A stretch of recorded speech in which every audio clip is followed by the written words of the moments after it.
মায়াবিনী গাই কংগ্ৰেছে প্ৰতিবাদ আৰম্ভ কৰিছে, ৰাজনীতি কৰিব আৰম্ভ কৰিছে। কংগ্ৰেছে ন্যায়ৰ প্ৰক্ৰিয়াটোৰ লগত ন্যায় যদি থাকিলেহেঁতেন আমাক উপদেশ দিলেহেঁতেন যে এইটো কাম কৰক সিটো কাম কৰক আৰু এনেকৈ আগবাঢ়ক, কোনেওতো আমাক পৰামৰ্শ একো দিয়া নাই।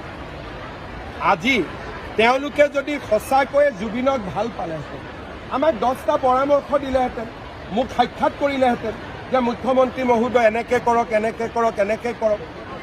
কোনোতো পৰামৰ্শ নাই, কোনোতো এডভাইচ নাই। খালি তেওঁলোকে ভাবি আছে যে এইটো দি আমি ইলেকশ্যনৰ বৈতৰণি পাৰ হ'ব লাগে, মূৰ্খৰ স্বৰ্গত বাস কৰি আছে। যোৱা কেইদিনমানৰ পৰা কংগ্ৰেছৰ ব্যক্তিসকলে আমি দুখীয়া মানুহক মিঠাতেল দিম বুলি কওঁতে আমাক ইটিকিং কৰি ছ'চিয়েল মাধ্যমত কথা কৈ আছে।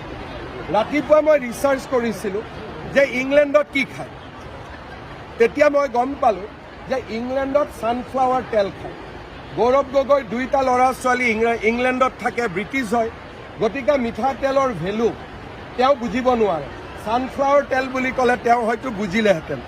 গতিকে কংগ্ৰেছৰ মানুহে এতিয়া ইংৰাজ শাসনক পৰাজিত কৰা পাৰ্টিটোৱে এতিয়া ইংৰাজী শাসনৰ তলতহে যাব আৰম্ভ কৰিছে, যিটো এটা হাঁহি উঠাও কথা আৰু দুখ লগাও কথা।